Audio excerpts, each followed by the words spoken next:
qu'on te mette l'huile sur la saleté. Qui de nous met de l'huile alors qu'il ne s'est pas lavé? Et si tu mets de l'huile sans être lavé, est-ce que l'huile fonctionne? Vous aimez l'onction, vous aimez la puissance, mais vous n'aimez pas la sainteté. Vous n'aimez pas le lin. C'est pourquoi on a des problèmes. On voit des ouins impudiques. Impudiques ouins. Les fils de Samson. Il est ouin, mais impudique aussi. Il chante bien, mais il drague aussi trop bien.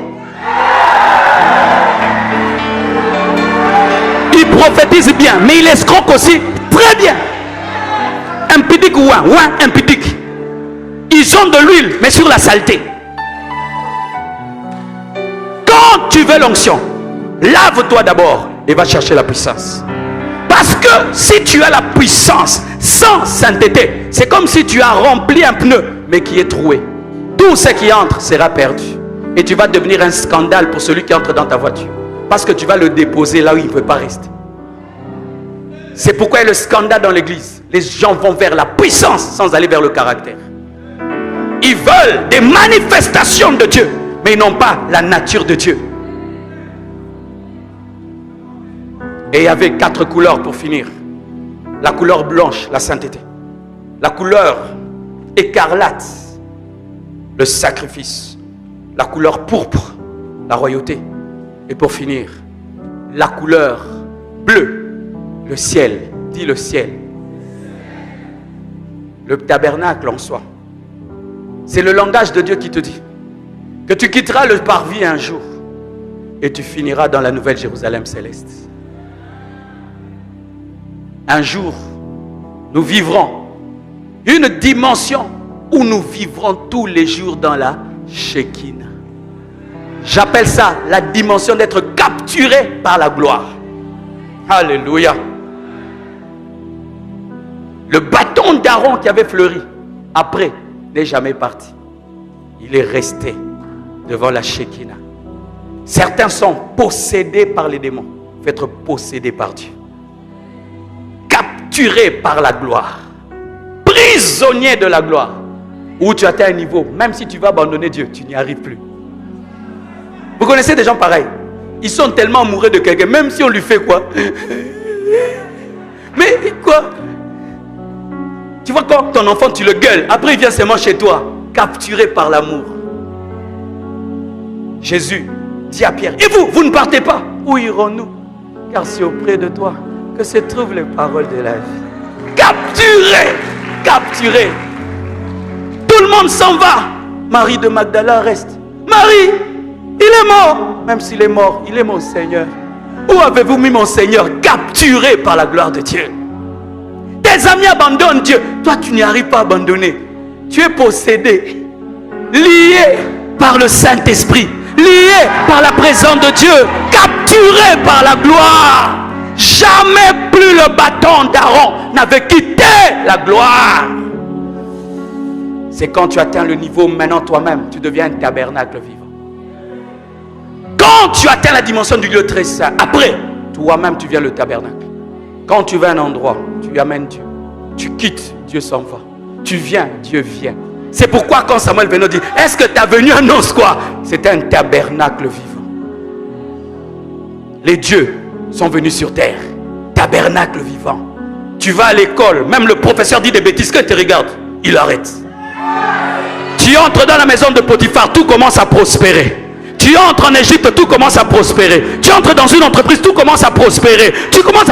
Pourquoi? Tu es capturé par la gloire de Dieu et toi-même tu deviens un tabernacle vivant.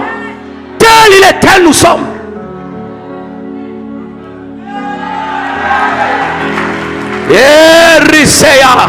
Alors qu'il faisait des cultes au temps de Jésus-Christ devant un lieu saint sans arche, il ne savait pas que l'arche se promenait sur l'avenue. C'était Jésus. Tu vas devenir la dimension incarnée du tabernacle. Dieu marchera avec toi. Dieu vivra par toi. Ou tu diras, ce n'est plus moi qui vis, mais c'est Christ qui vit en moi. Christ en moi, l'espérance et la manifestation de la gloire, capturée par la gloire comme le bâton d'Aaron. Quand tu goûtes à cette dimension, tu es mordu comme quelqu'un qui a goûté la cocaïne. Demandez à tous ceux qui sont entrés dans la dimension du lieu très saint. Quand tu expérimentes ça une fois, tu ne peux plus vivre sans ça. Tu es mordu. Tu ne peux plus te contenter du parvis. Tu ne peux plus te contenter du lieu saint. Tu n'arrives plus quand tu n'as pas vécu ça. Tu te sens mal, mais tu n'as pas péché. Parce que tu aimerais tout le temps revenir à cet endroit.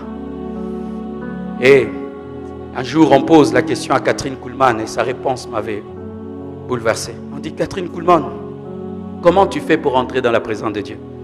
Elle dit, entrer où? Dans la présence de Dieu. Oh, moi j'en sors jamais. Vous sortez. On dit quoi? Et vous sortez. Mais oui, on sort quand on dit Amen. Non, dire Amen, ce n'est pas sortir. Je répète, dire Amen, ce n'est pas sortir de la présence de Dieu. Dire Amen, c'est arrêter de prier. Mais arrêter de prier n'est pas sortir de la présence de Dieu.